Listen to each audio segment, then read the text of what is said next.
Coming to you from New York City. Bringing the video podcast for global Filipinos around the world.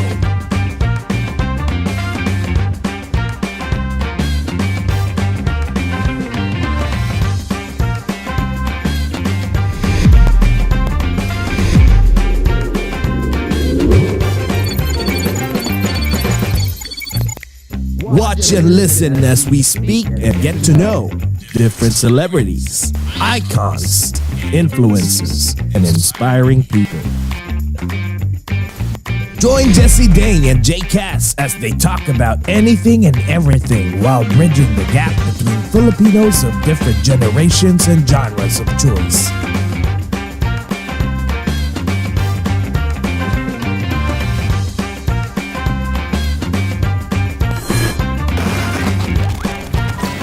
This is Over a Glass or Two.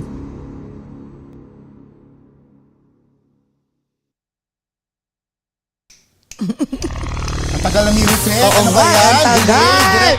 Kumusta po kayong lahat? Good evening po sa inyong lahat. Ano oras ba ngayon? Oh my God, nalilito na ako. It's 10 p.m. here in the US, especially in New York and New Jersey. Good evening po sa aming mahal na Amerika. At sa Pilipinas naman po, it's 10 a.m. Saturday morning. Good morning po sa aming mahal na Pilipinas. At especially po sa mga nanonood sa TFC, the Filipino Channel. At especially also sa Kumu and FYE Channel, Facebook and YouTube. Go, Jekas, ikaw naman. Ang galing mo talaga, no? Kanina, parang natutulog ka lang. Tapos, gising ka na. Diba? Oo. Ako naman kahit bangag kasi masakit po ang aking likod. Pero, good morning pa rin po sa lahat ng mga Filipinos and non-Filipinos in different time zones, in different dimensions, in different continents, in different galaxies, in this whole wide universe! My God. Oo nga, kahit pagod po kami, kababalik lang po namin sa Iceland. From Iceland po. Oh my God, ang sarap. God, Jekas. Meron pa kaming Iceland hangover. As in, literally, hindi ako excited talaga. Bumalik. Parang okay lang ako yung papaalis. Sabi ko, okay, I heard about Iceland.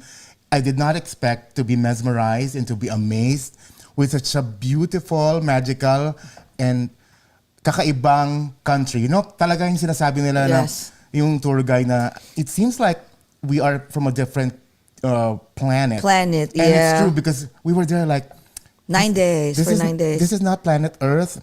I feel like Iceland is an opening or an exit to a different dimension because I believe those things, you know. Yeah, true.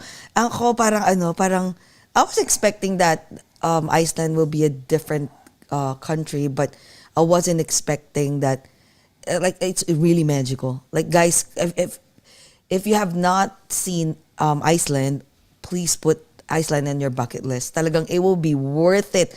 At ang swerte natin, Jekas, kasi sabi nga nila, di ba, Iceland is a very expensive country. Mm-hmm. Actually, it's supposed to be so expensive, but nagkataon lang na we're so lucky na mas mataas ang dollar currency ngayon kaysa sa euro and Icelandic krono. At this point, we would like to thank the inflation. Okay. Ito lang, ang magandang naidulot niya, 1:1 po. So, a dollar is to an ISK. So, Icelandic krono. Hindi po namin dama. Usually, dapat times 3 daw yun, no? Times 3, times 4, times 5. Malamang kung gano'n pag uwi natin ngayon, ay, maganda doon, pero mahal. Pero so it seems like, paano ba? Price presyo niya ang New York, New Jersey, ang US actually. Plus, mas cheaper pa nga, di ba, yung iba? Kaya nga sabi ko, ay, naku, ang swerte talaga namin. Ayan, speaking of magical din and swerte, na-miss namin kayo, mga communizens sa FYE Channel in Kumu. Hello, guys! Hello! Kumusta kayong lahat? Kumusta paramdam kayo dyan? Kahit hindi kayo magbigay ng gifts, just say hi. And, message kayo. Pero kung gusto nyo rin magbigay ng mga lechon at mga diamonds at mga corona, we will greatly appreciate it. And thank you so much, of course, to Rowie and of course to Mr. Carlo Orosa ang aming favorite. Yes, thank you, I love you, Carlo. Mwah. My God, for introducing Mr. Audie Gemora to us. It's an honor kasi bata pa ako. Talagang idol ko na yan. Alam ko na magaling na yan sa theater. I think I've seen him a couple of times when I was younger. Kasi nga, may hilig ako sa theater. Sa mga teatro. Wag mo masyado idiin yung younger ka. Oo. Ay, hindi nga pala kasi younger din naman to. Yan. So anyways, sige na po. I-introduce ko na ang ating special guest for tonight dito sa US at morning naman po sa Pilipinas. Okay. We are freshly back from our stellar magical vacation in Iceland, but we're ready and excited to chat with our special guest tonight. We have seen him everywhere in the Philippine show business and Broadway for 4 decades. He is a well-respected stage, TV, film, actor, singer, director, dancer, choreographer, and educator, dubbed as the king of Philippine musical theater.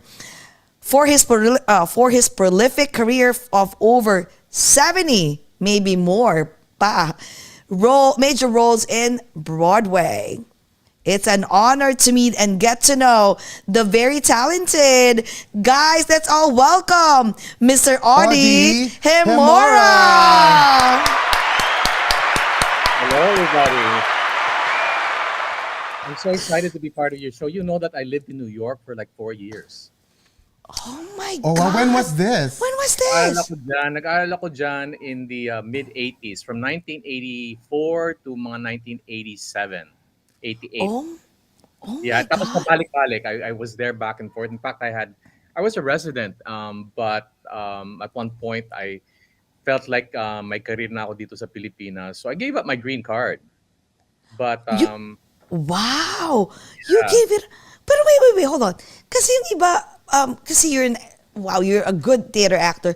Hindi mo malang naisip na, you know what, I can be a good actor, a Broadway actor in New York, in the Broadway itself. Yeah, well, the story to that was I said I was there. Nag-aral kasi ako sa NYU. I took up filmmaking. Okay. So sa mga panahon na yon in the mid-80s, that was pre-Miss Saigon days. Okay. In other words, noon, halos 2 musical lang ang merong parts para sa Asians. That was either King and I or Flower Drum Song. So, nauna tong panahon na nandun ako kasi kung alam ko lang na eventually magkakaroon ng Miss Saigon, I would have held on to my green card and tried to make it there. But it's not in the stars. So, Exactly. It's so Correct. true. dumating ang Miss Saigon 1988 eh. So I had just gotten back already from New York. I had given up my green card. And then bigla na lang, here's Cameron McIntosh looking for Filipinos. So sayang talaga, parang hindi ba? Oh my God, I know. Hindi naka-align sa stars no? Pero hey, it's never too late. I miss New York. I lived in Jackson Heights. Where do you guys live? Siya from Brooklyn. Yeah, I'm from Bushwick, Brooklyn, and Jessie, this I is live her in house. actually yes. I live in we used to live in Jersey. I'm sure you're familiar with Jersey City, Of course, yeah. right? So now we just moved 4 months ago in Bayonne. 8 minutes away from where you used to live. So sobrang lapit lang because I work in Manhattan. So Okay, great. so sa Manhattan naman ako nag-work. Si Jcas naman, he used to work in Manhattan pero work from home na siya ngayon. So ako naman ngayon yung I'm doing the hustle and bustle of taking the subways and the path trains. and seeing the pizza rats, which I don't miss. My You know. God. Teka, bago tayo magkwentuhan magtuluyan ako, I wanna know more about pagtira mo dito sa New York So, baka naman pwede tayo mag-toast. Yan. Sure. Kape Mag-toast. yung akin. Kape. Yes, kasi Ay, masyadong kasi- maaga, no? Ano yan? Kasing kulay naman. Magkasing kulay naman. Oh my God. Oo. Pero kung if it's not morning, kung magkabaliktad dito, what is your favorite poison? It would be red wine, yeah. Oh, ganito ganito din. Then I have a son, and he's 22, and we always have Scotch nights. So we drink Scotch, and it's a nice conversation drink. Yes, we sit true. around, we talk, and then when he has friends, they also have Scotch. So Scotch is the second preferred drink. Oh, May mga Scotch nuts. Yan talaga Carlo yung mga- is here. yung Hi, mga- Carlo! Yan yung tunay na mga mayayaman, no? Parang ang ganda pakinggan. I'm having Scotch night with my dad. Oh, so shy. Sorry. Parang kami ng daddy ko, nanay ko, wala mo kami ni Hinebra nights. Or gin bilog nights, ganon. Hi, Carlo. We Hi, miss Carlo. you. Hello. Thank you. Thank you. O, ayan, You know sige. that Carlo Oh. and I have known each other since 1988. Wow. That long? Nagkakilala kami sa isang musical. Yeah, that long.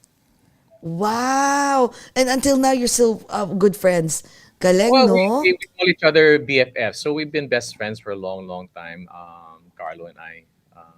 Dami naming pinagdaanan, our youth. Mga Now, kalokohan. not so youthful. Ay, di, okay lang yan. Look at you guys. Yes, we were old buddies, sabi ni Carlos. Oo. Pero okay lang yan. Pero tingnan mo naman, kahit na sinabi mong not so youthful, but na-maintain naman. At saka mga hari ng Yes. Philippine Theater.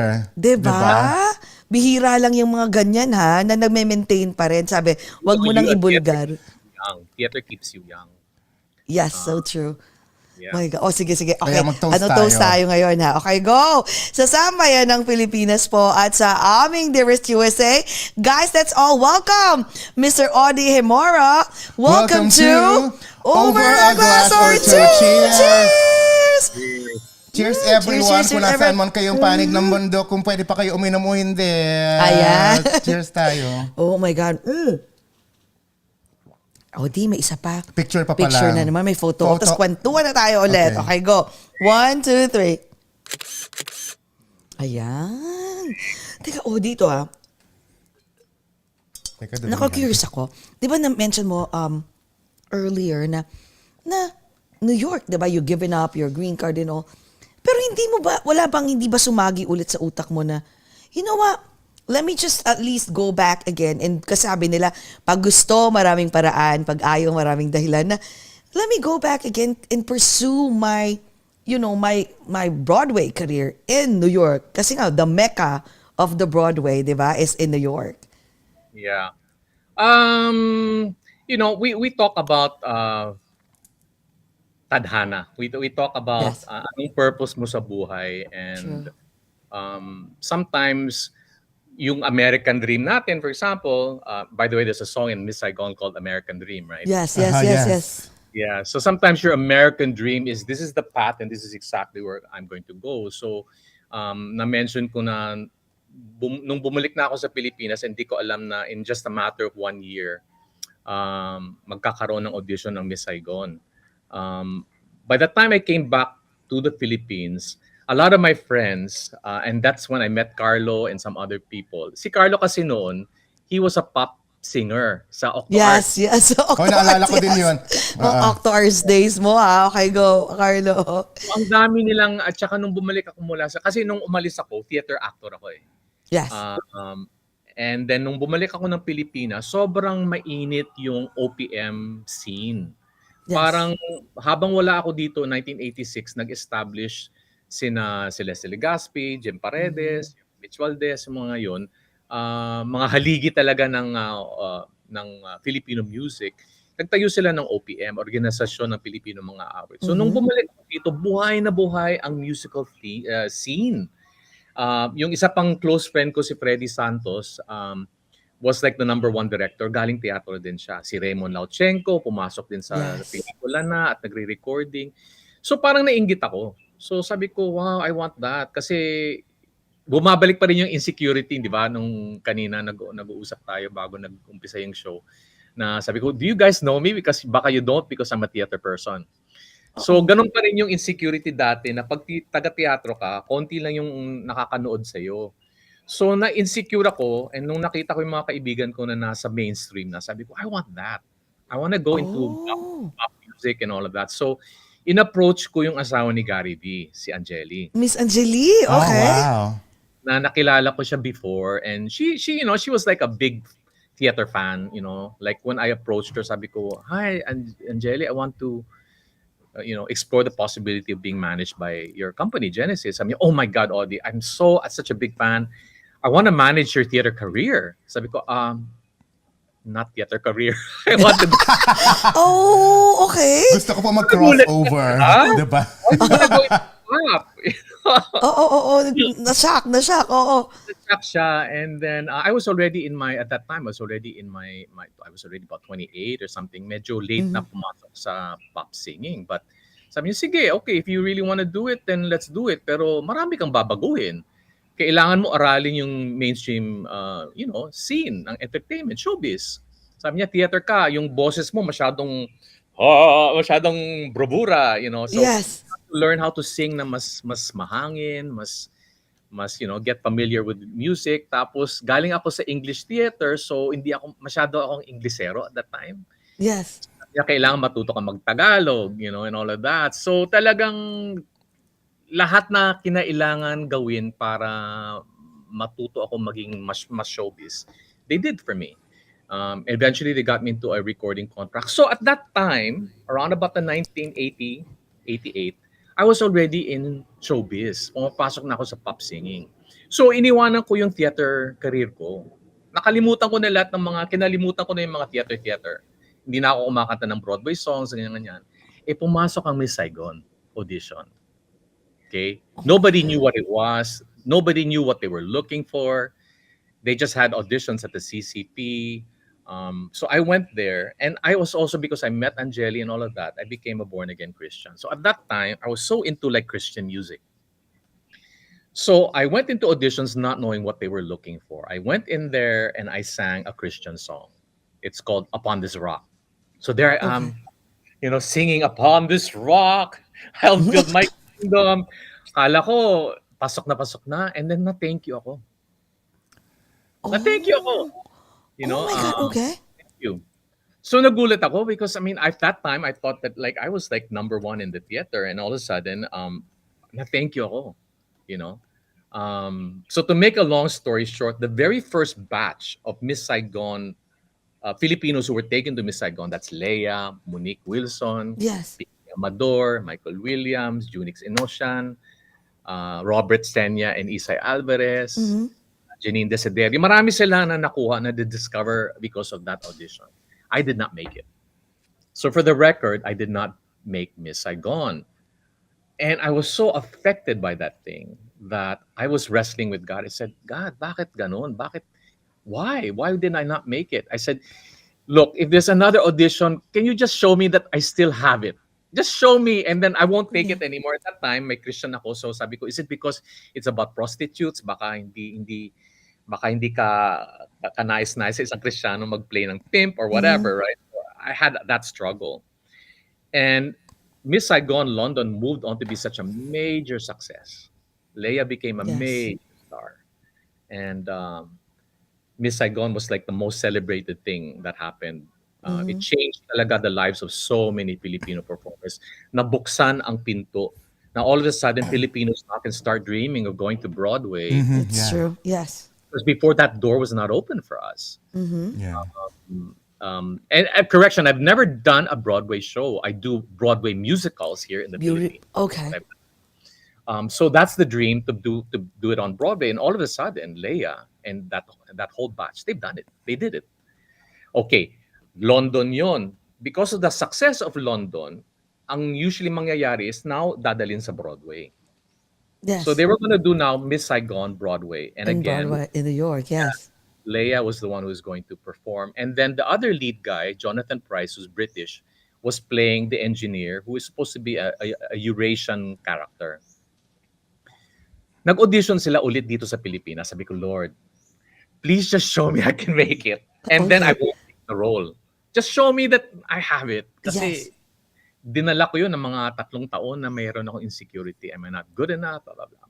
Oh, wow. Okay. So this time around, I did my homework. I prepared a Broadway song na matindi.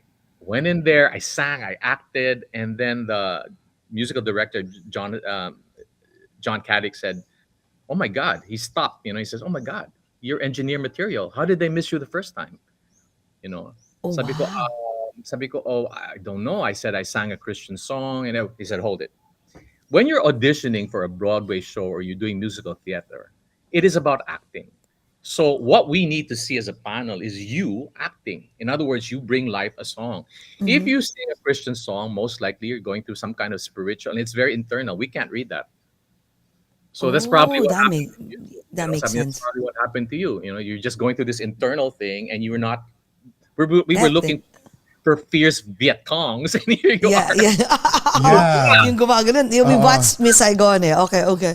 It looked like you probably couldn't hurt a fly. That's not what we were looking for. We were looking for fierce Viet Congs. So Yes. so sabi niya, you're definitely engineer material. I'm going to put you on the list, top of the list. This was, now I can disclose it. This was the audition with Martin, Jamie Rivera, and so many other people. And many of us made the cast Okay. for New York. So I knew I made it. Now here's what happened.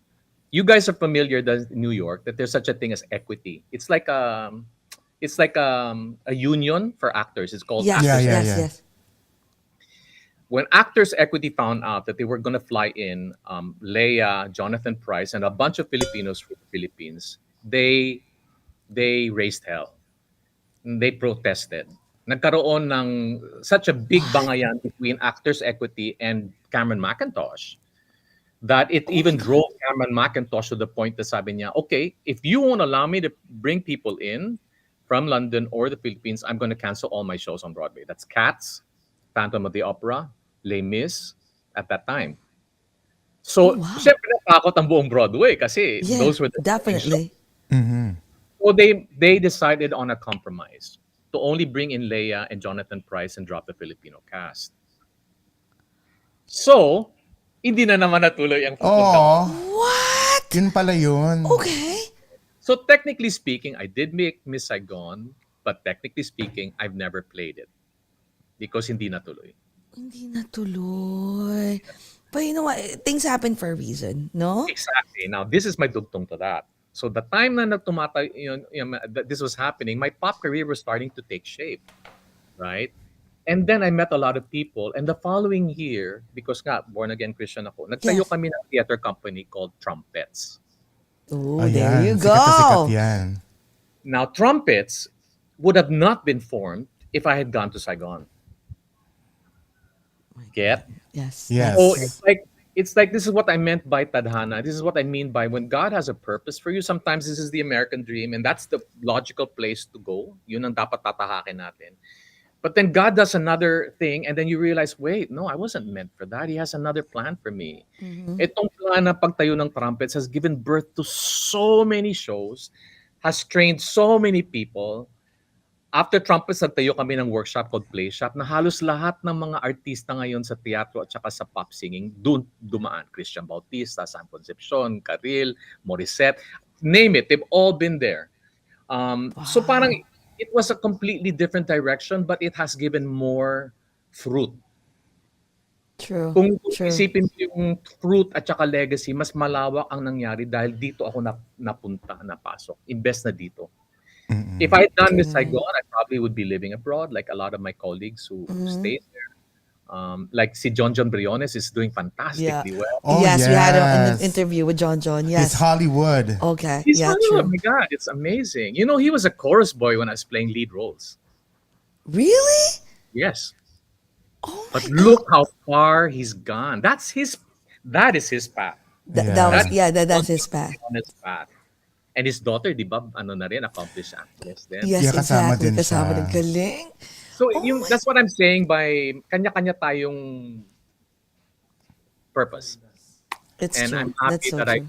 I ended up doing mine because if I didn't follow this, I wouldn't be where I am right now. So, ang haba ng tanong. No, Hindi, pero actually, no. Alam mo Alam yung mo- Audie, no? Look at that. Ayan, mabait pa rin si, You know, This mabait is pa the rin show si Lord eh. called Joseph the Dreamer. Ayan, di ba? wait, that was Joseph the Dreamer? Yes. This was in Morocco. I think this mga circa 1991 or 1993. Wait. Am I right or wrong? Is that Carlos on the left? Carlo is yung nakapatong siya sa one of the guys. Ayun nakapatong. Ayun. Right, di ba? Sa Yung nandun sa, pinakataas. yeah, Carlo- that's Ayan, That's paki-close Carlo. up I direct. knew it. Ayan. That's Carlo. Ayan. I can spot you Big- from afar. Baby boy, Carlos. Baby boy, Carlo. Ay, wait. Kayo ba yung MJ. unang nag-produce or nag-star ng Yes, Joseph the Dreamer? kami. Oh, wow. Galing. Freddy Santos ang nagsulat ng musical na yun, tapos sinama kami ni Carlo. Hindi pa namin alam kung ano tong ginagawa namin kasi this is like one of the first Christian productions that was ever put up. Pero dahil sa success ng Joseph the Dreamer na nagsimula sa Cebu, tapos lumaki ng lumaki, napunta sa Maynila, at it ran for over 10 years. Oh, wow. It is really the longest running Filipino musical. It's Filipino, by the way. The music is American, pero yung script kay Freddy Santos lahat yun. So, yeah, that's where Carlo and I got we became very close friends because of that. And then doon na tayo, after that show, natayo ang Trumpets.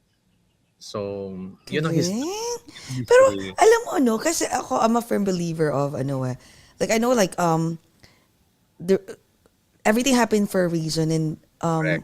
kasi most of the time while growing up I was like I'm supposed to, let's say, even if, let's say, for example, simple lang, like, I'm supposed to get this career, right? Like, I applied for this position, and I know I deserve it. What's that? All the panels that interviewed me, they were like, oh, like, I know I aced that interview, pero hindi ko nakuha. And then after a while, I was like, oh, the reason why I have to go through those interviews, it's because it was a preparation for me for another interview that I'll be much better. For a much bigger role. For a much bigger role. So I have to go through work it, kahit kumaga paano ba, kailangan kong tumawid dun sa Correct. different companies for Yes. me to, or learn different databases from different companies. It's a preparation for me. Otherwise, I will not get the job that I have right now if Right. hindi ako tumawid dun sa mga companies na yon. It took me a while, a long journey, but you know, at the end of the day, oh, yun Yeah. pala yung purpose ni Lord. So imagine kung nakuha mo ang Miss Saigon. I'm sure you'll be big star here. Pero wala ka masyadong natulungan na, yung walang Right. trumpets, no? Galing. You know, Trumpets, there'd be no Christian Bautista, there'd be no, I mean, because these are our kids eh. Kung hindi kami naging daan sa Yes. pagpasok nila sa entertainment, you know, then I don't know, maybe they would have had another path, no? Pero at least kahit paano naging daan kami sa mga careers Yeah, na exactly. Ginamit kayong instrumento At ng saka, Diyos. mabait pa rin Galing. si Lord kasi kahit na 3 years kang medyo insecure sa sarili mo and you're bringing it on your shoulders, sinugot pa rin niya and said and told you, you're capable, tinan mo, natanggap ka. Yun nga lang, hindi para talaga sa'yo. Yes. Parang Para sa'yo. hindi mo na control eh. Out of your It's, control. diba, It's outside God's force eh. hands na, oo. Yeah. Pero, Yeah, question, sometimes God assures us, Yes. inassure pa tayo ng Panginoon, hinahabol pa tayo ng Panginoon. There's a song in Joseph the Dreamer called, when God closes a door, He opens a window. a window. That's so, So that's exactly what a happened. massive window. Galing. Pero, question, so ano yung nag-trigger sa'yo during that time? Kasi yung iba ganito eh. Alam mo yung, di ba, you mentioned earlier about insecurities, no? So parang, oh my God, I was almost there. Nandun na eh. Kumaga, parang kumain ka na, nandun na sa dulo ng dila mo, parang you just forgot the right word, right? So, what was your trigger point na I have to open trumpets? Kasi yung iba ganito eh. Kung ako siguro yun, parang ganito, you know what? I have to open something. Like, I have to do something. Kasi nga, para lang ma-cope up yung insecurities na parang I have to prove something to myself. So, what was your trigger point for you to open the trumpets? Actually, you know, God is so gracious. And at saka, alam mo na ang Panginoon talagang gumalat, hindi ikaw. Kasi hindi ko masasabi na dahil sa akin ganito. Like when I say legacy, it's a privilege na binigay ng Panginoon, hindi dahil ginawa ko. Pero kasi hindi ko talaga alam eh. Tama kayo, I was so insecure. So it's like, although ang pop career ko, nag-start na siya. No? May recording, gumawa ako ng album, nanalo ng award. So may other areas siya nagbigay ng, how do I say, assurance or affirmation. Pero, yun, nung nangyaring Joseph the Dreamer tapos naging sobrang successful, parang bigla na lang andyan na. It made perfect sense. Oh, magtayo na kayo ng theater company. Ito ng mga type of shows na gagawin nyo. Mga shows na hindi lang nakaka-entertain, kundi shows na nagbibigay ng leksyon sa buhay. Joseph the Dreamer is so full of wonderful lessons in life. You know, artists or people in entertainment are probably, I mean, I'm sure a lot of my showbiz people will agree with me, is really probably the most insecure job in the world. Oh, Why? wow. Because although as an artist, God gives you an ability. It's almost godlike. Ang artist is almost godlike. We have the gifts that is closest to being godlike. Why? If you're a painter and you paint beautiful paintings, whether you're Rembrandt or you're Michelangelo or you're a Picasso or whatever, your work will be there to be admired and gazed upon by generations. If you are a musician like Mozart, and ganun din, right? Or if you are Frank Sinatra or Elvis, no, forever naka-record ng ang boses mo. Or if you're an actor, forever na yung movies mo to be admired by generations to come, right? You have an immortality that normal True. people do not have. So there's a certain measure of immortality. The second thing that my mentor, Senaida Amador of Repertory Philippines once told me, sabi niya, actors are the most privileged human beings because you don't only get to live one life, you get to live as many lives as there are roles. So can you Wow. imagine? It's such a wonderful thing. So in spite in spite of the fact that you feel you're immortal, fact that you are so privileged, you're only as good as your last performance. So pagkatapos mo mag-perform, kahit palakpakan ng tao, bigyan ka ng standing ovation, right after that performance, okay, what next? Pwede kang, the next performance, pumalpak ka na. Pwedeng in time, lumaos ka na. Especially Exactly. now, the world wants only young people most of the time. So the older you get, the less roles or the less opportunities.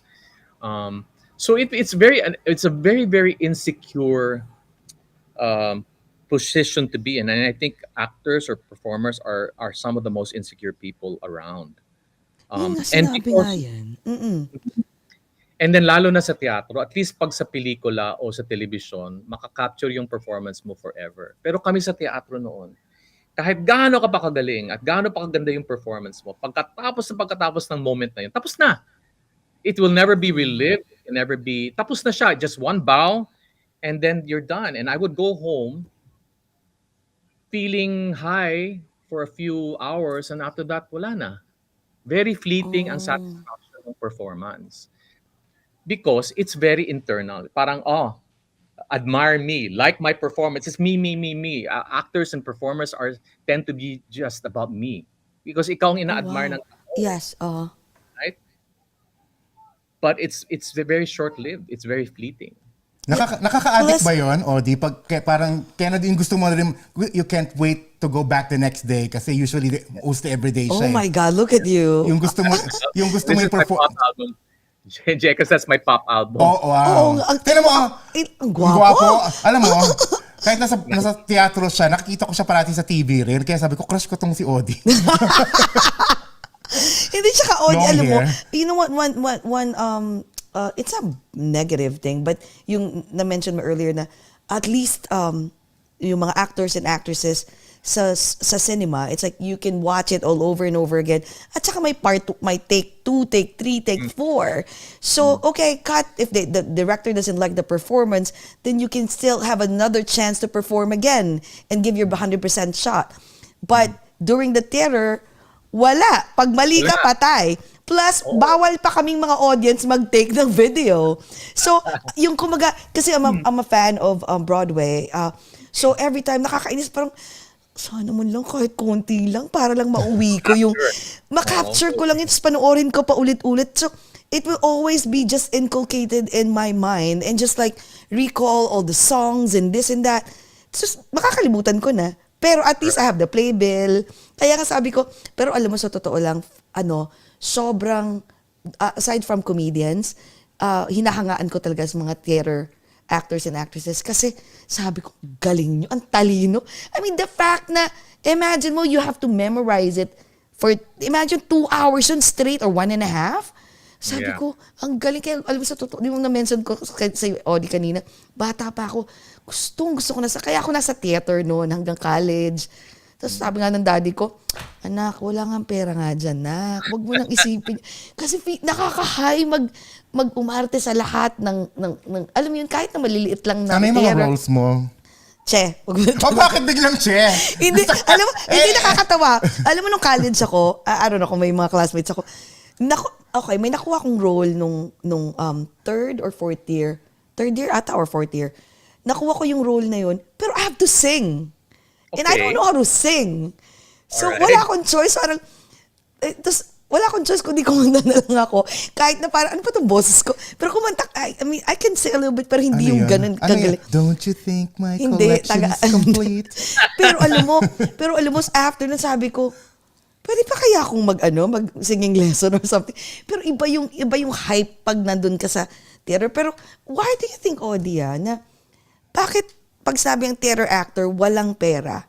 And to think mas mahirap yung ginagawa ng theater. I mean, at least for me, mas mahirap ang ginagawa ng theater actor compared sa mga actors and actresses sa television.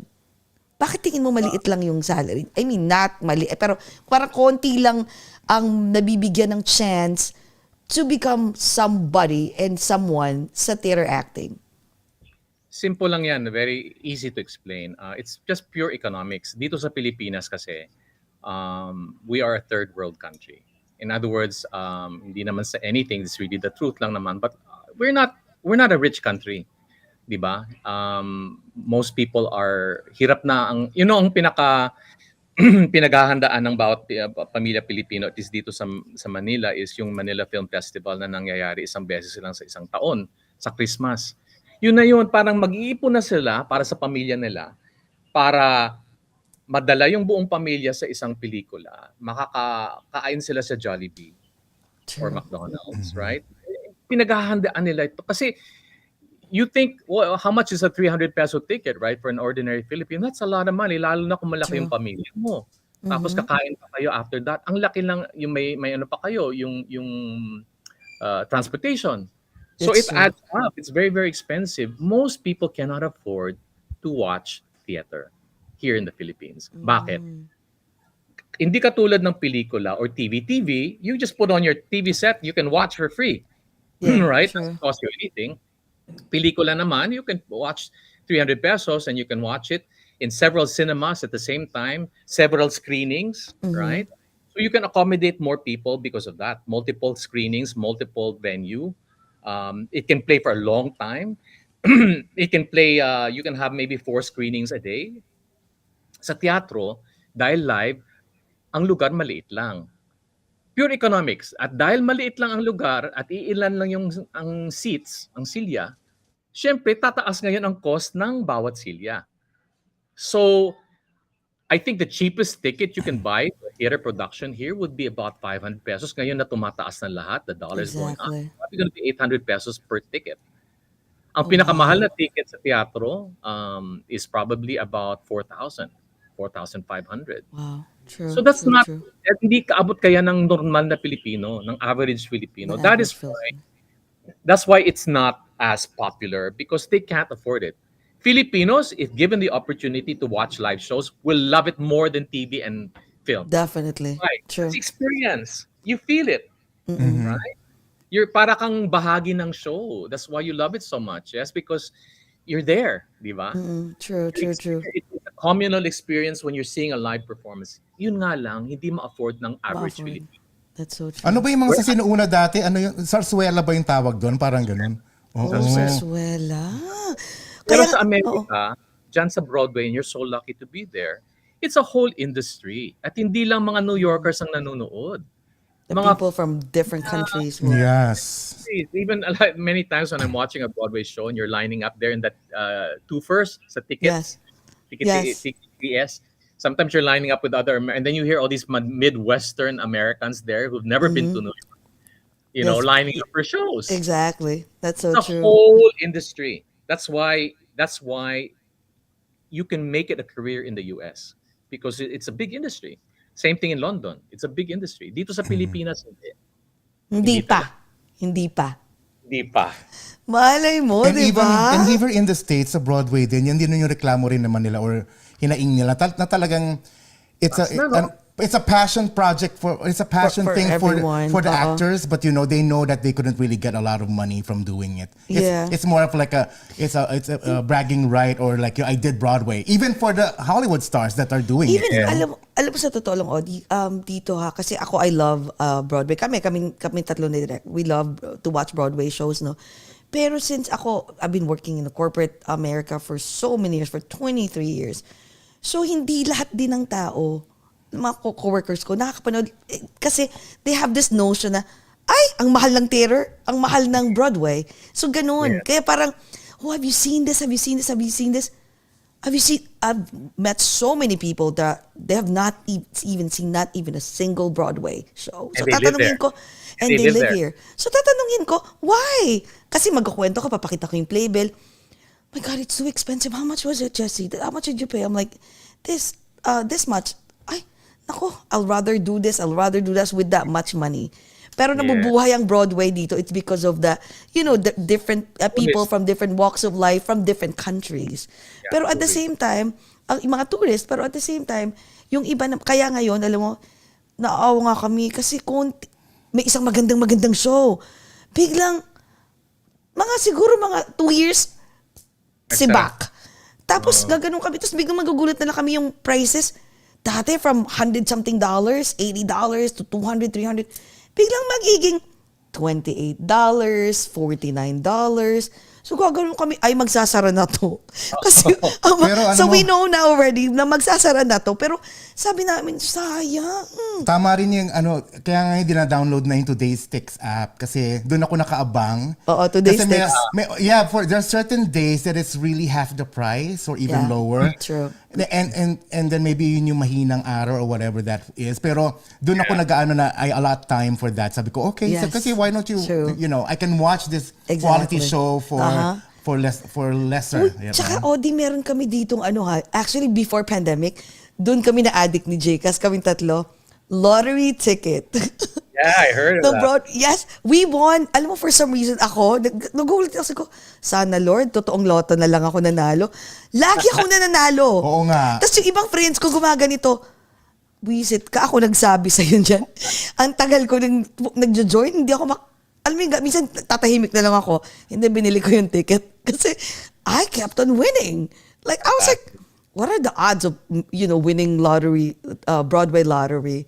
Like, pero wait, curious ako. So wait, paano nag-start tong tong career mo sa Broadway? Because I heard that when you were younger, tahimik, di ba? You have seldom friends. Introvert. So paano nag-start tong bigla kang naging, Theater. wow! So paano nag-umpisa kwento naman para ma-inspire yung ibang mga aspiring na magiging theater actor sa future? Well, I think I was really bata pa lang ako. People were already telling me na mahilig ako sumayaw o maganda yung boses ko. I didn't know it growing up. I went to an American school here in Manila, international school, and that added again back to my insecurity. I was from the province of Iloilo. Nung dumating kami dito sa Manila, hindi ako marunong mag-English at hindi ako marunong mag-Tagalog. Just Ilonggo. So, and then I got thrust into this American school. It was called American school at that time before it became ISM. Yes. Okay. Because my sister was teaching Spanish there. So my mom said, diyan ka lang because your sister's there. She can watch you and everything. But I couldn't speak the language. So I was very, very insecure. And I'm a menopause baby. Ibig sabihin ng menopause babies, my mom had me when she was 40, my father was 50. So Jikas din. Oo. Really? Okay. Yeah. Hindi, like gate baby ako. Akala ko ba, like gate pala, sorry. Okay, sorry. Bale, okay, anyways. But so anyway, that added to my insecurity because my parents, being much older, didn't really participate in any of the school activities. Never sila umapak sa school ko. And I was surrounded by Americans, and so I was so insecure. That's why I kept to myself. And I discovered very early on that I could draw. So what happened was I was like the class artist. Parati lang ako nasa art room, nagtatago, nagdo-drawing. Wala akong kaibigan. Pagdating ng recess, hindi ako pumupunta ng kantin kasi ayoko mahalata na wala akong kaibigan. So nagtatago lang ako sa art room madalas at gumagawa ng art ko. And then for most of my youth, that was how it was. And then when I got to high school, I said, enough. I got to do something, get out of my shell. Ang nangyari, I started to join all these extracurricular activities in school. I was not athletic, but I forced myself to do track and field. Um, I wasn't Chinese, but I forced myself to be part of the Chinese club, the What? Filipino club. Pwede pala yun. I was into Kung Fu at that time. So I was so fascinated with Kung Fu. I went into the Chinese club, the Filipino club. I joined the choir. And then one day, one of my teachers, her name was Ruth Butler, went up to me and she says, I'm doing a musical. Can you audition? So I auditioned. I didn't know what that was. I got the part. I got the part of the contrabida. The show is called Oklahoma. And nung nasalang na kami sa teatro, sa Morocco Theater, I remember this. I was probably 15. I walked on that stage and it felt like fish in water. I don't know what happened. Parang, wow, this is easy to do. I belong on this stage. Parang, ano lang siya, nag-light lang ng fuse na all of a sudden, this I can do. Oh, wow. And I tell you, overnight, okay, I was probably like the most unpopular kid in school. The next day, when I went back to school, our first class is called homeroom. So I was in my homeroom class where you just pretty much hang out, right? All of a sudden, all of these people who I never talked to me before, never gave me time of day, came to my table and said, "Oh my God, Audie, you're so good, blah, blah, blah, blah, blah." So, from the most unpopular kids, You became the popular kid. Wow. The cool kid. ko na-realize na, so this is really what I'm gifted to do. And alam nyo, I was not good in school academically. I was not also very athletic. But when I discovered that I could do something well, nahawa na lahat ng gawain ko sa school. My grades shot up. I started doing more sports. It just boosts your confidence as a young person when people tell you, affirm you na magaling ka. Magaling ka sa isang gawain. So yeah, I became drama club president, and then when I graduated out of IS, sabi ko subukan kong sarili ko. Mag-audition ako sa professional. And so I did, and I got into Repertory Philippines, which in those days was the leading theater company dito sa Pilipinas. Ang forte nila, English. Ang PETA kasi is Tagalog. It's Tagalog, yes. Eh, hindi ako marunong mag-Tagalog. So, nag-join ako sa English-speaking company, which was Repertory Philippines, founded by Zenaida Amador and Baby Barredo. And then dun, nag-soar na yung career ko. I got very, very active. I got a lot of great roles. I became like the golden boy of repertory for a long, long time. So that's how I started, accidentally. But then again, now when you look back and you talk about purpose and tadhana, I think God made each one of us with special abilities, and you will never be happy or fulfilled until such time you discover what you were gifted to do. If you were an artist and you're sitting in some office, Jesse, I know. you need to be able to satisfy a part of you that has never been, honed or given an opportunity.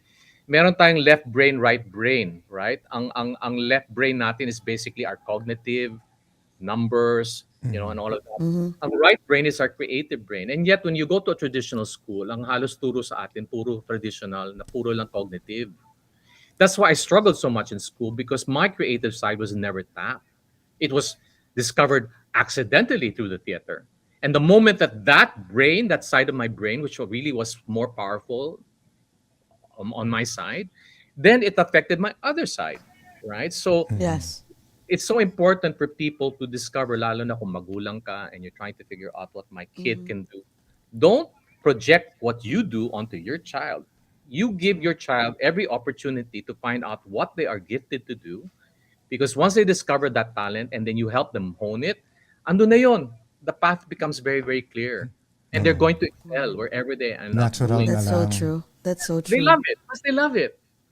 You know, Ang galing, I oo. won't name names, but very recently, a very well accomplished family friend came to me. They have a daughter who they're a very, very big businessman, very well known here in the Philippines. They have a daughter who's 16, and mag-aaral na siya dyan sa New York. In fact, she might even get into the American ballet because she's a ballerina. All right, Oh, so she might wow. school. That's how good she is. Pero ang question ng magulang is, they wanted her to take architecture or interior design, Mm-hmm. or even something more legit, baga, in an Ivy League school. But the daughter wants to pursue her singing, her dancing. So they were in a quandary kung anong gagawin namin. Yeah, true. Tawagan nila ako, sabi nila, Audie, can you like listen to our daughter and give a good assessment what she has? Is she good enough to, and should we allow her to even pursue this dream? Sabi ko, alam nyo, you are so blessed to be wealthy. If your daughter pursues her gifts and becomes good at it, then fantastic. She becomes, really successful. But even if she doesn't, she just discovers her other side, her artistic side. Mawawala lang ba siya ng trabaho? Eh, hindi ba you own so many Mayaman. companies? Nandyan Oh, si so mama, many nandyan si companies, mama at yes. papa. Yes, Oo. true, Diba? true. You are so blessed to be able to afford to give your daughter an opportunity to discover herself. So now they're going to support her. They're going to support her to Galing, ang galing. Alam mo, ito, Audie, because of that, naalala ko tuloy yung sabi ng dad ko when I was younger. Kasi, I mean, we're not well off, but this is what my dad says. So my dad was like, anak, if you're gonna pursue, kasi sabi ko, nung bata ako, gusto ko sa art side and all. My dad was like this, if I were you, sabi niya, I will still, of course, support whatever you want to do in life. But since I'm not going to be there, eventually, you'll be on your own, you'll have your own life, and we're not millionaires and billionaires. I have no millions of dollars to give you, right? Sabi niya, yung passion na yan, pwede mo i-continue yan kasi that's already innate in you. You can Yes. continue that on the side. So for now, study and, make sure that you'll do well dun sa path ng career mo na pwede kang lucrative. And then Yes. on the side, ipasok mo yung Yes. passion mo. So sabi ko Yes. nga, sayang sana. I was born in silver spoon. Kaya wala akong choice. Kailangan ako mag-college. Alam mo yung ganun. Pero kaya sabi ko, kaya kami ni Direk, yung our son. Kasi our son is, he's good in drawing. Oh, great. So kahit magaling siya mag-draw, gumagawa na siya ng animation. At the age of, he started at 7. So magaling siya talaga. Yun yung, minsan mas gusto niya dati mag-drawing lang na mag-drawing. So finorce talaga namin siya na mag-aral. Kasi nung una we thought like parang, itong batang to, bakit ano? Pero parang hindi siya ganun kagaling sa school. But you know what, sa kaka-force namin, he became first honor in class, principal's award. So may mga ganun siya, best in math, including best sense of humor in school. But yes, and best in art. So, Philosopher. pero at the same time, sabi ko, you know what, it's a good thing that you mentioned that. Ngayon naisip ko na parang we have to really, we're not gonna enforce to our son na dapat ganito, dapat ganyan sa grades lagi. Parang okay lang, but don't worry. Kasi ngayon parang nandun na siya sa parang, Mom, I only got an A. So, or B+. Kaya nga sabi ko, you know what? Follow your passion. Which is feeling ko gagawin niya yung drawing niya, yung pagiging artistic. You know how Art much- pa rin siya. You know how much artists make? Yeah, in the US. Now in Exactly. the US, right now, art is now considered one of the best places to invest. Kasi ang pera is going like that, volatile Yes. ang economy Yes. everywhere. Uh-huh. Dollars is going up and down too, right? True. Everywhere. Art is considered one of the most solid forms of investment. Here in Asia, it is agawan ang mga billionaires sa What? Asian art. Oh, yeah. Oh, wow. Agawan, as in millions of dollars for Asian art. So and my now God. and your son, if he's playing with like animation, are you familiar with NFTs? Meron na Oh. Yes, NFTs. Yes. Parang currency na siya ngayon yung NFT, di ba? Hey, but there's also art in NFTs. In other words, meron siyang, you can create art and you can sell it as an NFT, and then you own that piece of art. Yes, of art. Yeah. You can resell it, and it's also an investment. There's so Sige many na nga. we are now in the information age. This is now the True. information creative age. It's a completely different world. We can no longer measure ourselves according to the traditional education, right? That's so Yeah. true. So That's so true. grades is no longer a basis Exactly. to measure somebody's intelligence. Yes. Totoo yan. Kaya nga ano ngayon napapaisip tuloy ako kasi our son started learning how to do animation at the age of mga 6, 7. And we were shocked. He did his YouTube on his own. And we asked him like, how did you learn how to do that? Oh, you and Dad are so busy. So I figured out on my own. And now he has like almost 4 million views. Serious? I was like, Yeah. That is amazing. Mas madami pa sa amin, so I was sa like, podcast oh, namin. and he was my like, God. and he has Set a lot him of, up already. I Set know him up na.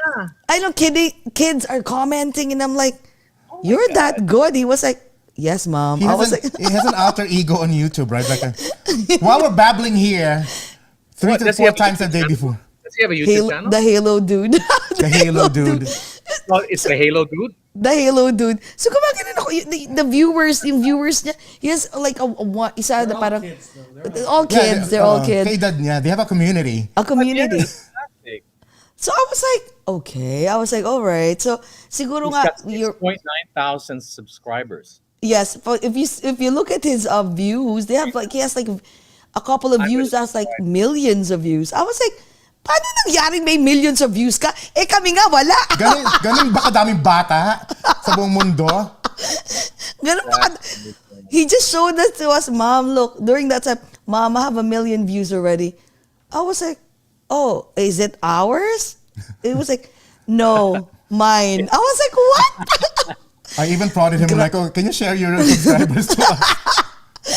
Pero, I'm looking at his IG. oh, does he have IG? Parang wala yata. Hindi ba IG? Wala pa. No, YouTube. Yeah. Sa Yes, sa YouTube. lang. Yeah. And then now, speaking of drawing, balik tayo. Mr. Audie Gemora, do you still draw up to now? O wala Yes. ng time? Okay. Ang nangyari noon is nung na-discover ko ng live performance, ang ang affirmation at satisfaction ng live performance instant eh. Pag kumanta ako ngayon, kakanta ako ng kanta, ma-appreciate kagad ng tao at pagpapalakpak sila. Ang art is a lonely form because you're all alone in your room and you're doing this thing and it will not be appreciated until it's hung up somewhere or you're displaying it. That's So, so true. so parang isang tabi ko muna, but I'm gonna go back to it soon because I'm already semi-retired. So I'm gonna go back to painting, you know. Galing. But yeah. Ang dami mong, alam mo, while I was reading the introduction, kanina parang napapaganto ko, grabe, ang dami mong talent. One of them, jack of all trades. Jack of all trades. So yung sa amin, ang tawag namin doon, invertible umbrella, na nung natutulog kaming lahat, nagsabog ang Diyos ng talent, ikaw nakaganon, invertible umbrella. Sinalo mo lahat. Sa akin na lahat tong mga talent nyo. Grabe. Well, Pero wait. balikan natin yung comment mo ng dad mo that there's no money in theater. Okay, dito sa Pilipinas walang pera sa theater. But that was years ago eh. Pero ngayon siguro. Here's the answer to why I've been successful. If you are artistic and you parang ano yan pag binuksan mong isang pinto for your artistry, bubukas na lahat eh. Then you just become a creative person. Regardless of kung anong gawain mo, creativity. True. So what happened is I opened pop. So I started doing pop singing for a while. I did a record. I did concerts. I started to host. I started to do TV acting. Then now I'm doing film. Then I put up that school. Then I started to manage. That's why Carla and I are in a company called Stages because we put up a management company. And that's why we ended up managing Christian and Sam and Maury and all these other talents because we opened up. Kasi related siya eh. So if you decide that you're going to go into the arts, buksan mo na lahat ng pinto that are related to it na pwedeng maging negosyo. So that's why now Stages does events. We are one of the most busy events companies here in Manila. We've been around for almost 25 years and hold a lot of top brands, running these things, and we very successful at managing talents as well. Yung stint ko as a pop singer you know, you can use every knowledge and experience you pass through in life. I was never really meant to be a Broadway star. In the same way, I was never meant to be a Martin Rivera, Gary Valenciano in terms of pop star.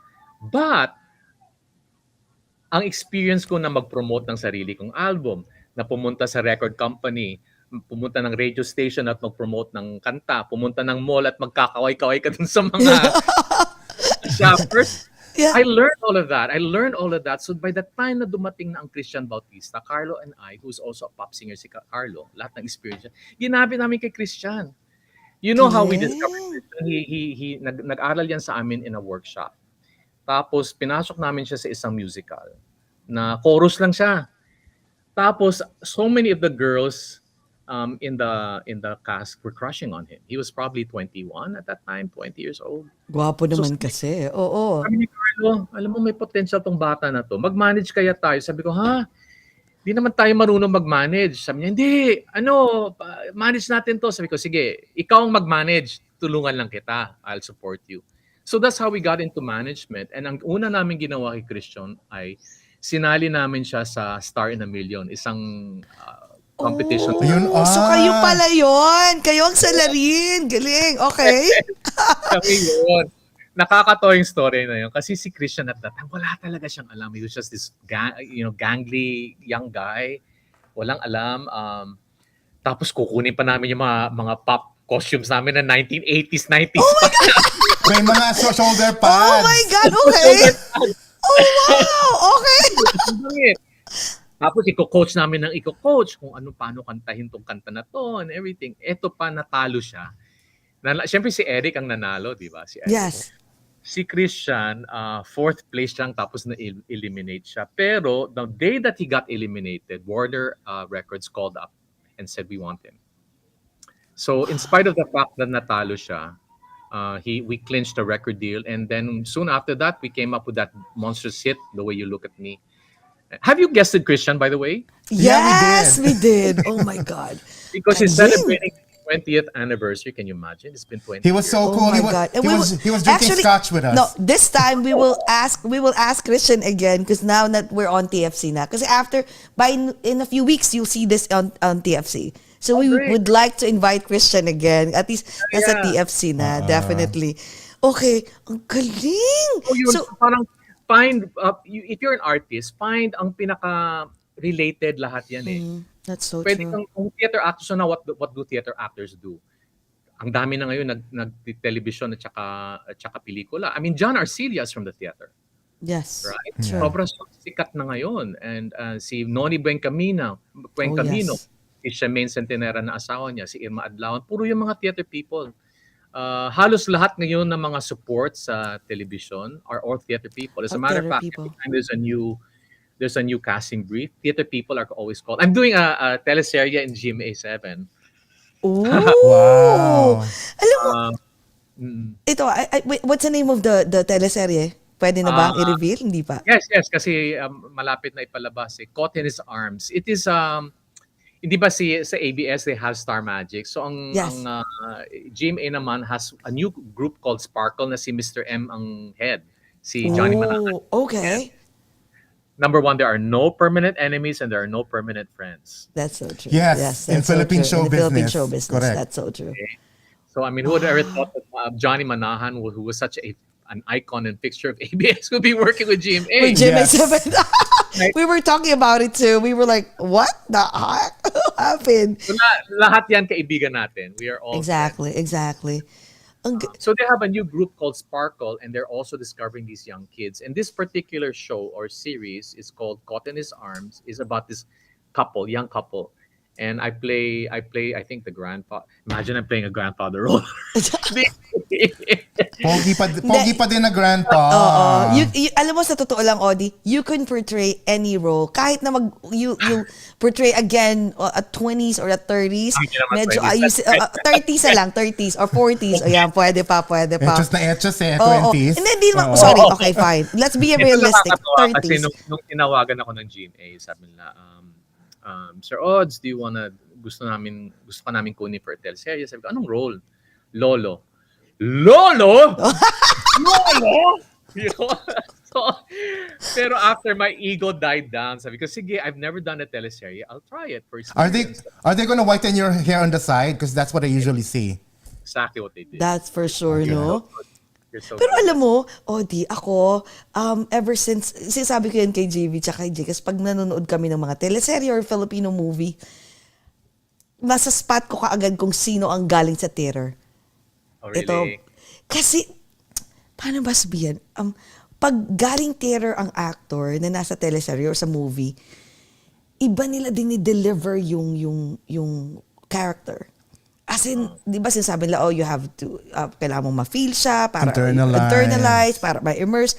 Iba ang, for some reason, ang theater actor, feeling ko nga, pag binigyan ng script yan, first or second lang, tapos na cut, okay, you're good. Kasi iba, I don't know, like, what do you think the theater actors has compared to the regular, actor in television? Training. Training. Kasi minention mo kanina, how do you memorize like 2 hours worth of script? Right? Exactly, yes. We rehearse for 1 month. Araw-araw. Usually 4 hours. So it's not like you don't put work into it. I mean, you really, pag uwi mo sa bahay and you have kilometric lines, you have to sit down and memorize that thing. Talagang you have to keep going through it. And then you go to rehearsals the next day. Dapat alam mo na yung lines mo. Tapos dadaanan nyo yung eksena, paulit-ulit until perfect. Ulit-ulit. So it's really training. It's training. But that is not to put down. I was telling my co-actors dun sa teleserye, sabi ko, sobra din akong believe sa inyo na ang sistema kasi sa teleserye, bibigay sa iyo yung script almost the day before. And Ganun pala yun. you'll be lucky if you get it like 1 week ahead. Maybe you can get it a week ahead, but most of the time you are given the script the day before, 2 days before. You don't have rehearsals. Tatawagin ka lang, and then you're on the set, and then you have to do the eksena, and then so isang mabilisan, and then on television you don't shoot in sequence. Ang ibig sabihin sa teatro kasi, pag tumaas na yung kurtina na yan at aarte ka, mag-uumpisa na ang kwento ng story at tuloy-tuloy yan, beginning, middle, end. Tuloy ang build up ng character mo.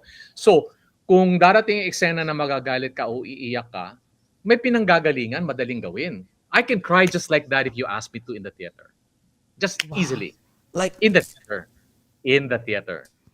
But you put me in a teleserye where out of sequence because they shoot according to the venue sa location. So for example, ang unang location, itong Lanay, lahat ng eksena sa Lanay gagawin nila. Right?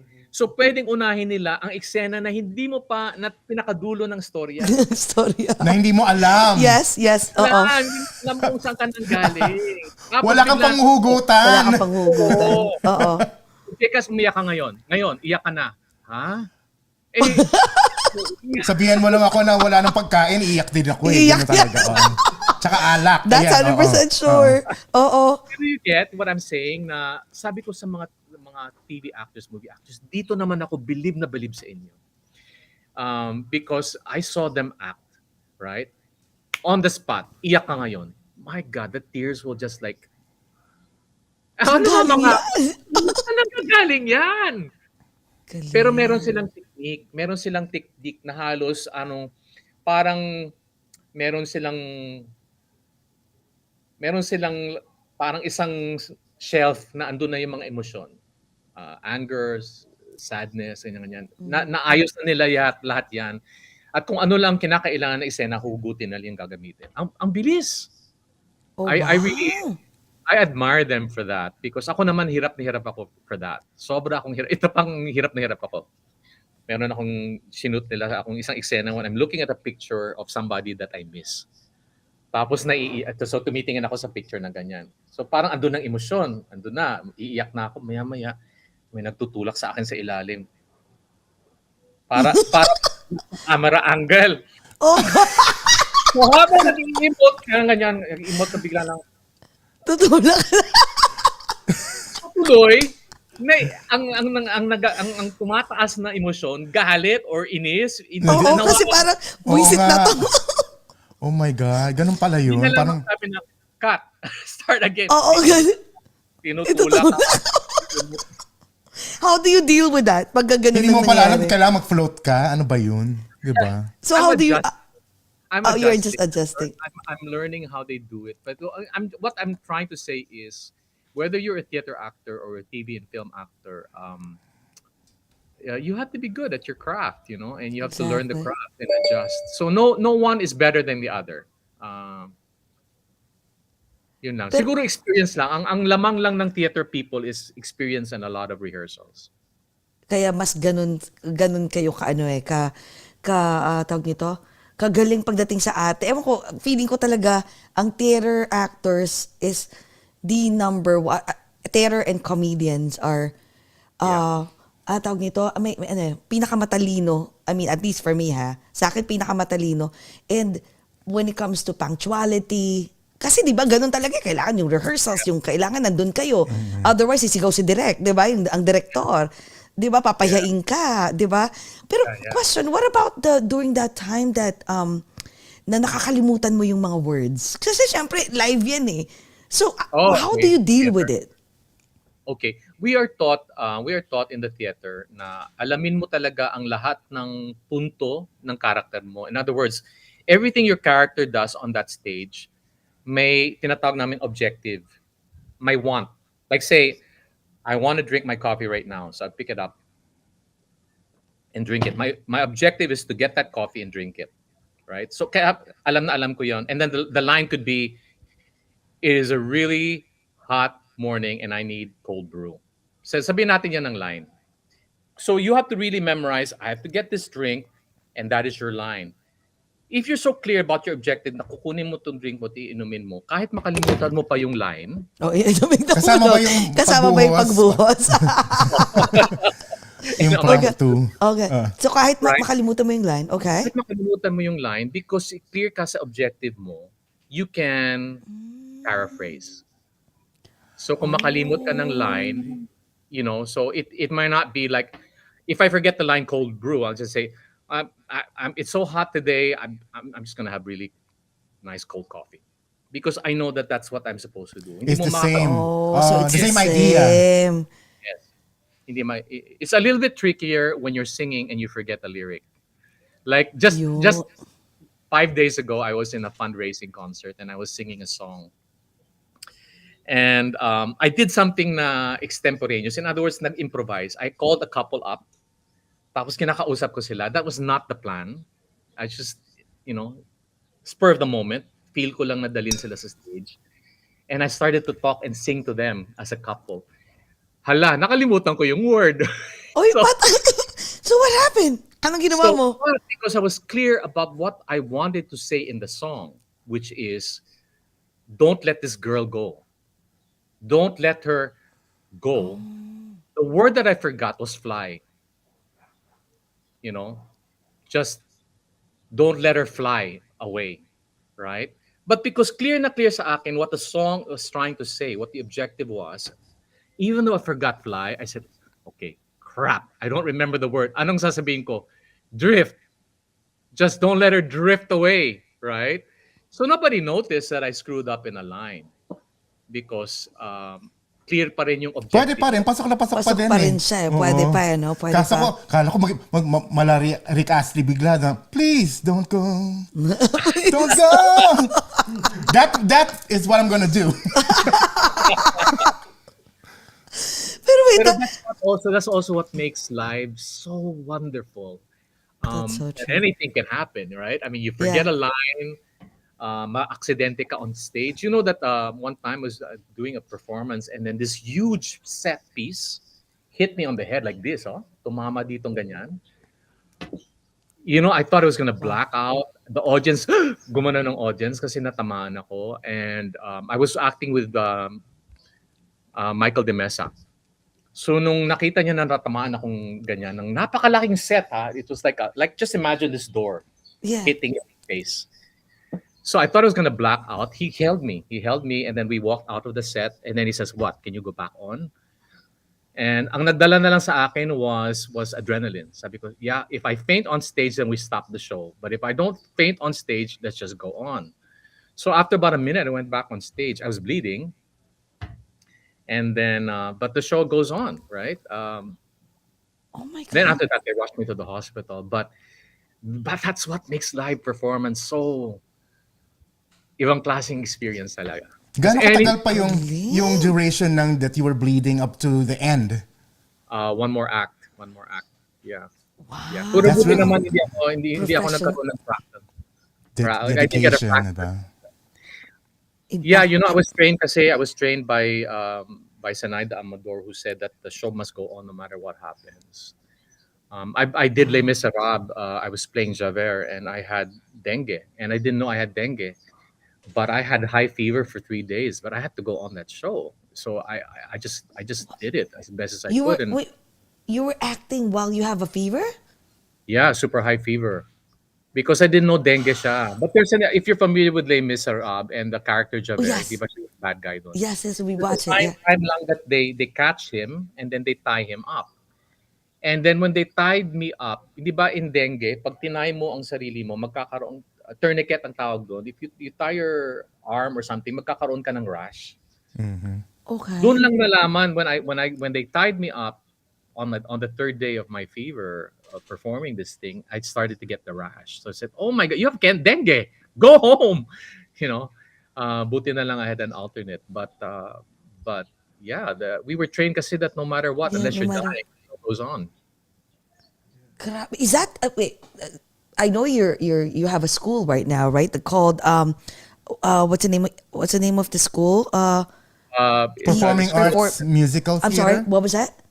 it's either play shop or the School of Performing Arts. School of Talent, School of Academics and Arts. Yes, School of Academics and Arts. So is that?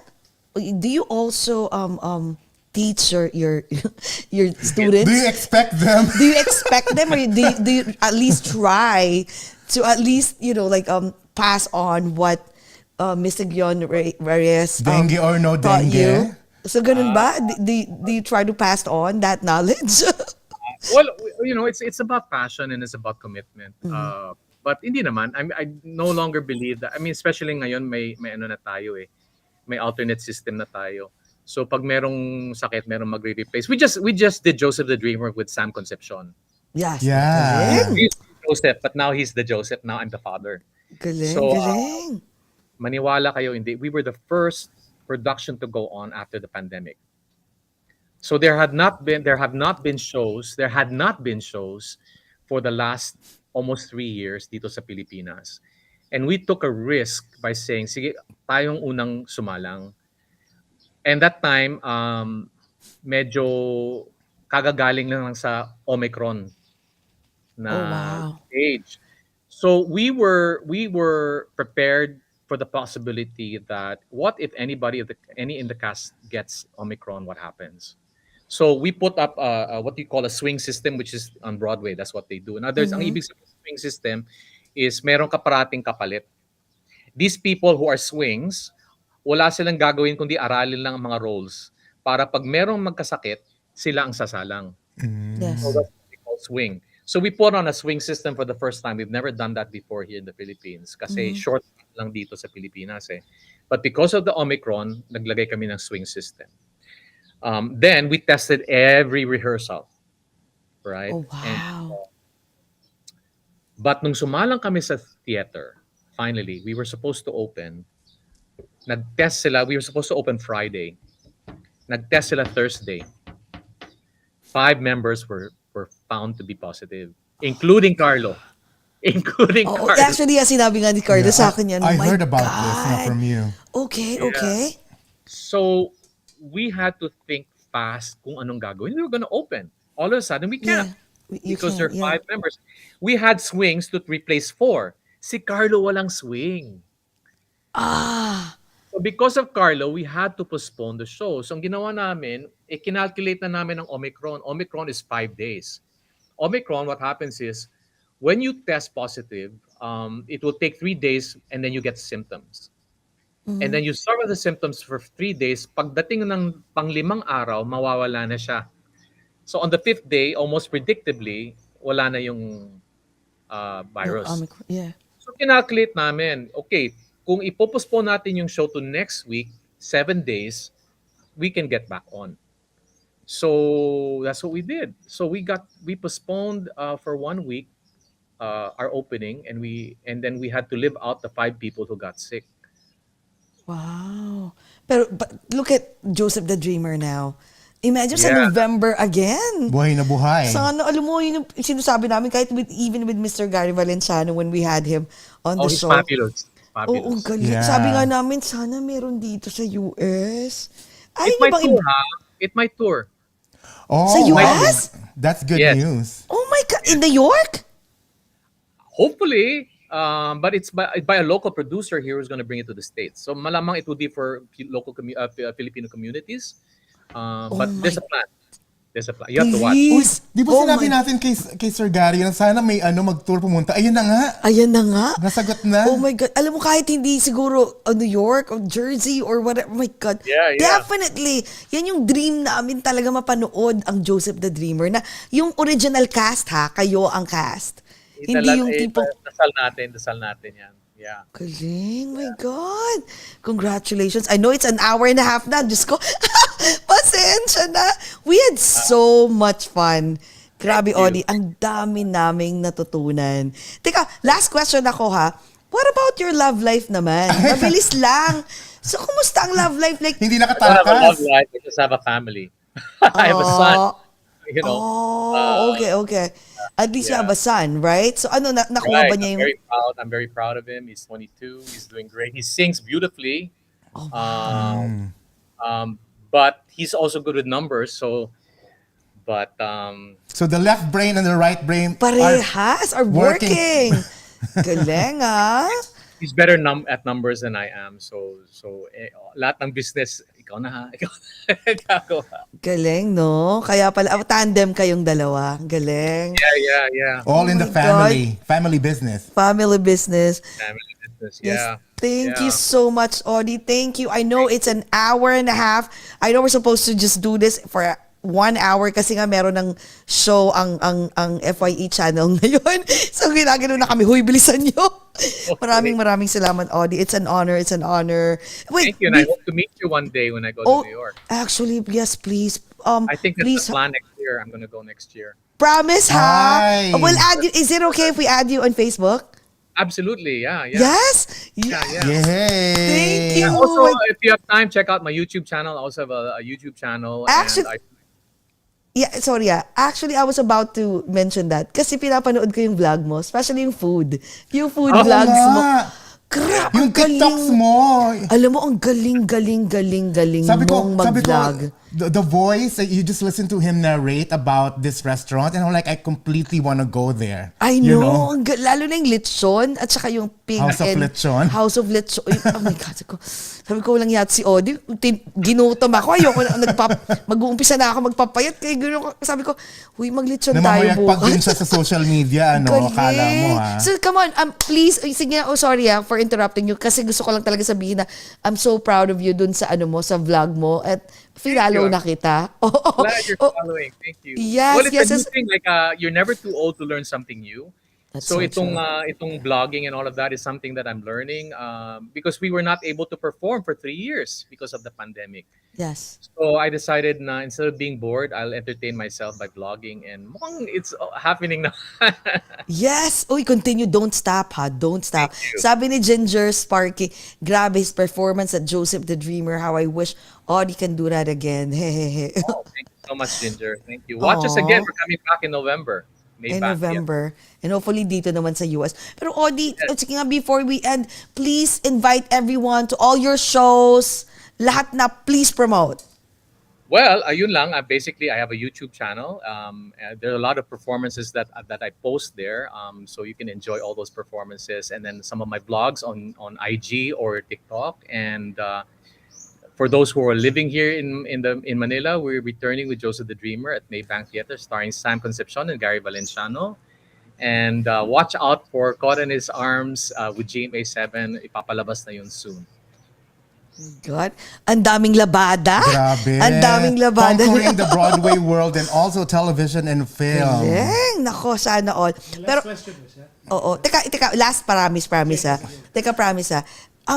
Can you please give us a message to all this, those aspiring actors, not just like for Broadways, for theater. Like give them, just a simple message na sana all, na eventually they will follow your path. Or even, hopefully, even better than you, di ba? Especially sa mga kabataan. Go ahead. Thank you. Okay. Well, kanina nung nagkukwento ako that sometimes artists are the most insecure people in the world because masyadong self-involved. Ang natutunan ko sa paggawa ng theater sa Trumpets, yung mga shows katulad ng Joseph the Dreamers, we found out that if you put godly messages in your art, for example, when we bring the story of Joseph, which is about forgiveness, faith, then you leave something that's lasting.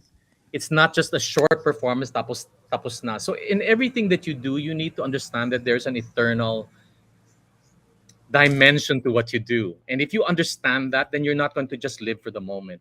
Everything you do from now on will have something to do with an eternal consequence. Paano makakabuti to sa ibang tao sa pangmatagalan? Hindi lang siya spur of the moment of entertaining. So now, when I entertain in any form, I'm not always successful, but I try to think about how it will leave a lasting impact on them. So everything that you do, God already gifted you to be able to do. So number one, find out what your God-given talent is. Then do everything you can to hone it, grow in it, and revel in it because you are special, specially made. And then use your talents to touch other people's lives for the long run and not just for the moment. That's pretty much it. Damn, very well said. Very inspirational. Very inspirational. Dami naming natutunan tonight, grabe. Oo nga. Para kasi Carlo Orosa, ganyan din siya nung na-interview namin. Talaga mag-best friends sila. Oo, para kami nagbabasa ng libro while doing the interview. Ito. Okay, go. Nako, talaga hindi ka napakawala. Promise, one last question. Last. Sa akin to, Sir Audie. So, this is what we ask at the end of the show to everyone. So, I know you've been gone through a lot, so we want to know your answer to this question. So, if you, Audie, were given a chance to travel back in time and talk to your younger self, what are you going to tell him?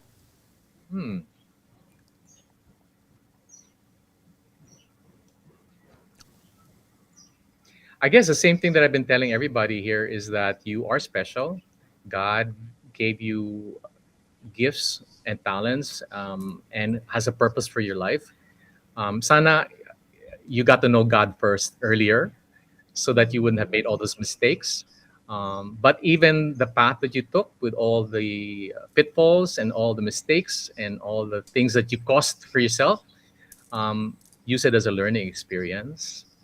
And continue to try to be a better person. Every day, just keep trying. Wow. So, Ganda. Galing dito. And siguro, kahit hindi mo makuha ang Miss Saigon, wag mo nang pilitin. Kasi mas magiging milyonaryo ka. Sabi mo Ang ginawa naman niya, silent siya, di ba? Silent, galing, no? Kinonquer niya lahat, girl. Lahat. Oo. Diba? The whole 9 yards, kinuha na ni Miss Audie. Tapos minamanager din niya sarili niya, nag-acting pa rin siya hanggang ngayon. Kinuha ni Mr. Audie lahat. Wow. Lahat Sana na. all. Sana all. Okay. looking forward to meeting the two of you when I go there. Really. Oh, Yes, we are too. and definitely we will have wine Oo. Yeah, Hindi real. and scotch. Hindi na virtual. Hindi na virtual. Yes. Thank you very much, Audie. Thank you so much. Thank you. Go JCast, close the show for tonight. Yes, thank you po, mga OAGOT friends natin for watching this episode. Don't forget to share this amongst your family and friends. And also to please follow us here in Over a Glass or Two in Facebook, Twitter, Instagram, and Twitch. And also, thank you very much sa Communicants in FYE Channel in kumu. Yes. Sa lahat po nagbigay ng mga regalo like halo-halo at mga koron at kung ano-ano pa. Ayan. And also follow us in kumu FYE Channel, Over a Glass or Two OAGOT. Sir Audie Gemora. Yes. And mapapanood niyo po to sa TFC very soon. Yes. TFC in the Filipino future. channel. Yes. Thank you, More Audie. power, guys. More power. Thank you. Thank you very much for gracing us with your presence and nakipagkulitan ka sa amin. Let's have our last toast for this morning night. Yes. Amidst the challenges, let's still find ways to be happy. Let's all talk about it. Over a glass or two. Thank you, Bye, guys. Bye, Audie. Thank you. Thank Love you, Audie. Good night. Good morning. Good night.